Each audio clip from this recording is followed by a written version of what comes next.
الحمد للہ رب العالمین والعاقبۃ للمتقین والصلاة والسلام علی سید الانبیاء والمرسلین وعن عائشة رضی اللہ تعالی عنہا قالت قال رسول اللہ صلی اللہ علیہ وآلہ وسلم اذا رمیتم وحلقتم فقد حل لکم الطیب وَكُلُّ شَيْءٍ إِلَّا النِّسَاءَ رواہ احمد و ابو داود وفی اسنادہ ضعف۔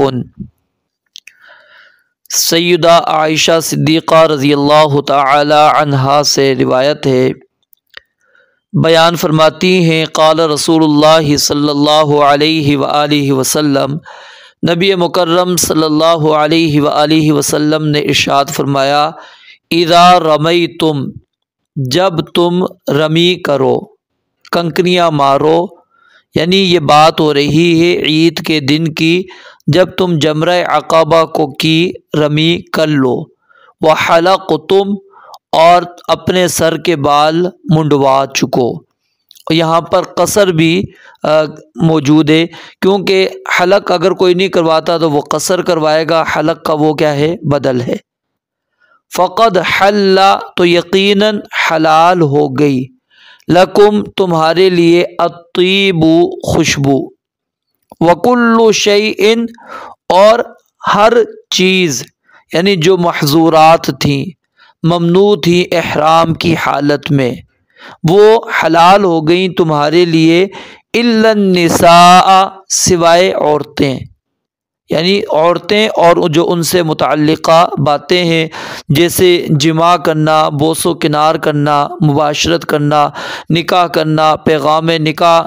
یہ چیزیں کیا ہے، اس کے لیے حلال نہیں ہوگی۔ رواہ احمد و ابو داود، اس حدیث کو امام احمد رحمۃ اللہ علیہ اور امام ابو داود رحمۃ اللہ علیہ نے روایت کیا ہے۔ وفی اسنادہ ضعف، اور اس کی سند کے اندر کمزوری ہے، کیونکہ اس کی سند کے اندر ایک راوی ہے حجاج بن ارطاط، اور حجاج بن ارطاط ایسا راوی ہے جس کے متعلق علماء نے کلام کیا ہے، اور انہوں نے نہ تو زہری کو دیکھا ہے اور نہ ہی ان سے حدیث کو سنا ہے، تو یہ حجاج بن ارطاط کے اختلاطات میں سے یہ روایت ہے۔ اور اسی طرح یہ اسی مفہوم کی جو روایت ایک ملتی ہے ہمیں سیدنا عبداللہ بن عباس رضی اللہ تعالی عنہما سے، لیکن وہ عبداللہ بن عباس رضی اللہ تعالی عنہما اور حسن بن عبداللہ العرنی، ان کے درمیان انقطاع ہونے کی وجہ سے ضعیف ہے۔ اور اسی طرح سیدنا عمر رضی اللہ تعالی عنہ، سیدہ عائشہ صدیقہ رضی اللہ تعالی عنہا، اور سیدنا عبداللہ بن زبیر رضی اللہ تعالی عنہم سے اسی مفہوم کی موقوف روایات صحیح سند سے بھی منقول ہیں۔ تو اس حدیث مبارکہ میں جو بات موجود ہے وہ بات کیا ہے کہ جب انسان رمی کر لیتا ہے 10 ذی الحج کو رمی کر لے اور سر کے بال منڈوا لے، تو اس کے لیے تحلل اول اور تحلل اصغر وہ اس کے لیے کیا ہے، ہو گیا، یعنی اب اس کے بعد وہ انسان خوشبو اگر لگانا چاہتا ہے خوشبو لگا سکتا ہے، لیکن بیوی سے جو تعلق قائم کرنا ہے وہ اس کے لیے حلال نہیں ہوگا۔ اس حدیث سے جو چیز ہمیں نظر آ رہی ہے وہ کیا ہے کہ آپ نے رمی کر لی یا آپ نے حلق کر لیا، ٹھیک ہے، رمی کر لی اور حلق کر لیا، تو آپ کے لیے ہر محظورات جو ممنوع تھی وہ اب آپ کے لیے کیا ہو گئی ہیں، حلال ہو گئی ہیں، ٹھیک ہے، سوائے عورت سے تعلق قائم کرنے کے وہ ابھی حلال نہیں ہوا، وہ حلال نہیں ہے، وہ حرام ہی ہے۔ وہ کب ہوگا؟ جب آپ چوتھا عمل کریں گے، یعنی پہلے رمی ہے، پھر حلق ہے، اس کے بعد کیا ہے، اور پہلے رمی ہے، پھر قربانی ہے، پھر حلق ہے، ٹھیک ہے، اور اس کے بعد چوتھا عمل کیا ہوتا ہے، آپ طواف افاضہ کرتے ہیں۔ طواف افاضہ کرنے کے بعد پھر انسان کو کیا ہے، مکمل طور پر تحلل حاصل ہو جاتا ہے۔ اب اس کے بعد وہ جو ممنوعات تھیں احرام کے اندر، وہ ساری کی ساری چیزیں اب اس سے کیا ہو گئی ہیں، ختم ہو گئیں۔ اب وہ سب کچھ کر سکتا ہے، اس میں کوئی حرج نہیں ہے۔ تو بات آپ کو سمجھ میں امید ہے کہ آ گئی ہوگی کہ یہاں پر جو چیز نبی علیہ الصلوۃ والسلام نے سمجھانا چاہیے وہ کیا ہے کہ آپ نے رمی کر لی اور حلق کر لیا ہے تو خوشبو استعمال کرنا جائز ہے۔ اور پھر اسی طرح آپ نے حدیث مبارکہ پیچھے پڑھی بھی، کنت اطیب النبی صلی اللہ علیہ وسلم لاحرامہ قبل ان یحرمہ ولحلہ قبل ان یطوف بالبیت،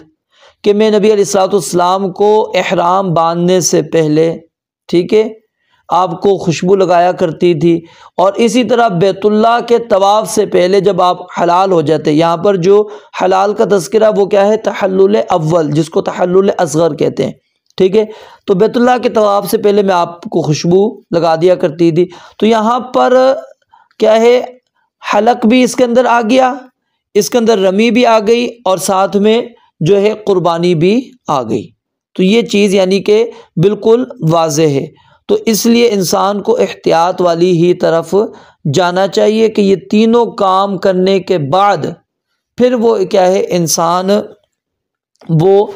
کیا نام ہے، تحلل اول اس کو حاصل ہو جاتا ہے۔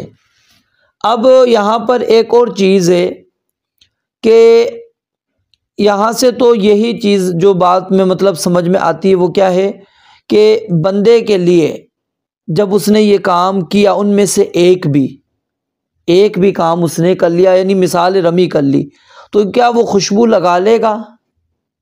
ابھی اس نے نہ قربانی کی نہ ہی حلق کیا۔ تو وہ جو پیچھے آپ نے حدیث مبارکہ پڑھی تھی جس کے اندر نبی مکرم صلی اللہ علیہ وسلم کے تلبیہ کاٹنے کا،